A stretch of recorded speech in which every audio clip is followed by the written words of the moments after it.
మన ప్రభువును మన రక్షకుడు అయిన యేసుక్రీస్తు ప్రభు అత్యున్నతమైన నామమున అతి శ్రేష్టమైన నామమున అందరికీ వందనాలు. దేవునికి స్తోత్రాలు.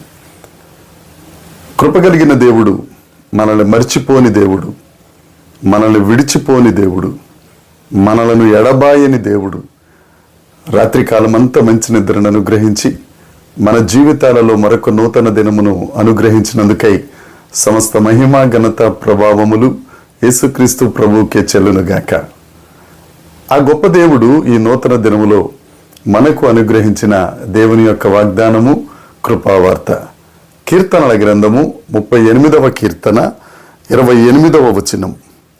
ఏలయనగా యెహోవా న్యాయమును ప్రేమించువాడు, ఆయన తన భక్తులను విడువడు, వారెన్నటెన్నటికీ కాపాడబడుదురు.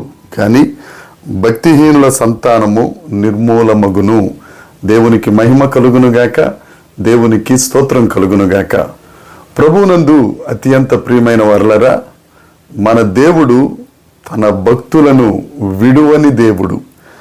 ఆయన విడిచిపెట్టే దేవుడు కాదు. ఆయన విడువడు కానీ అని దీర్ఘం తీయటానికి ఆయన మధ్యలో వదిలేసే దేవుడు కాదు. ఆయన విడువని దేవుడు.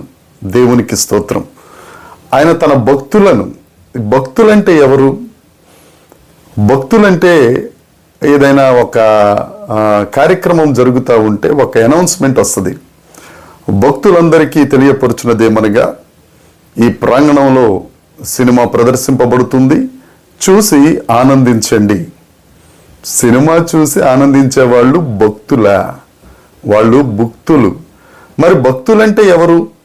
యాకోబు గారు రాసిన పత్రిక 1వ అధ్యాయంలో భక్తుడు చెప్తాడు, తండ్రి అయిన దేవుని ఎదుట నిష్కలంకమును పవిత్రమైన భక్తి ఏదనగా, దిక్కులేని పిల్లలను విధవరాండ్రను పరామర్శించుటయు, ఇహలోక మాలిన్యము మనకంటకుండా చూచుకొనుటయే.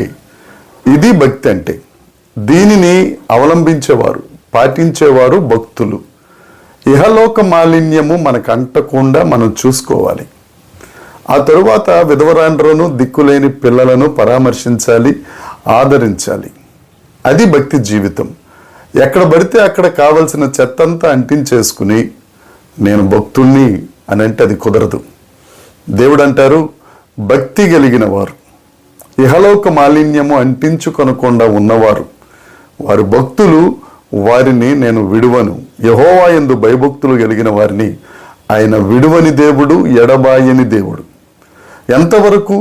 నువ్వు తల్లి గర్భంలో ఉన్నది మొదలుకొని ఆఖరి శ్వాస విడిచేటంత వరకు విడువని దేవుడు ఆయన. ఎవరెవరో నీకు ఉంటాను, నేను విడువను అని మాట ఇవ్వచ్చు, మధ్యలోనే విడిచెళ్ళిపోవచ్చు. కానీ మన దేవుడు మాత్రం అంతము వరకు విడువని దేవుడు, ఆయన ఎడబాయని దేవుడు. అంతేకాదు, వారెన్నటెన్నటికీ కాపాడబడుదురు. ఆయన విడవడమే కాదు, నిన్ను కాపాడుతూ ఉంటారు. ఎవరైతే ఆయన యందు భయభక్తులు కలిగి ఉంటారో వారిని విడువక నేను ఎన్నటెన్నటికీ, ఏదో కొంతకాలం కాపాడి ఆ కొంతకాలం అయిపోయిన తర్వాత నాకు సంబంధం లేదులే వెళ్ళిపోతానులే అని చెప్పే దేవుడు కాదు ఆయన. ఎన్నటెన్నటికీ కాపాడే దేవుడు. మహోన్నతుని చాటున నివసించువాడు, సర్వశక్తిని నీడను విశ్రమించే దేవుడు. ఆ సర్వశక్తిని నీడ నిన్ను విశ్రమింపజేస్తాడు ఆయన. ఆయన నిన్ను తన చేతి గాయాలలో దాచుకున్నాడు, తన చేతి మీద నిన్ను చెక్కుకున్నాడు. ఆయన రెక్కల చాటున నిన్ను దాస్తాడు, నిన్ను మోస్తాడు. నీ కన్నీటిని నాట్యముగా మార్చి నిన్ను కాపాడే దేవుడు. నీ పాదములకు రాయి తగులకుండా దూతలకు ఆజ్ఞాపించే దేవుడు.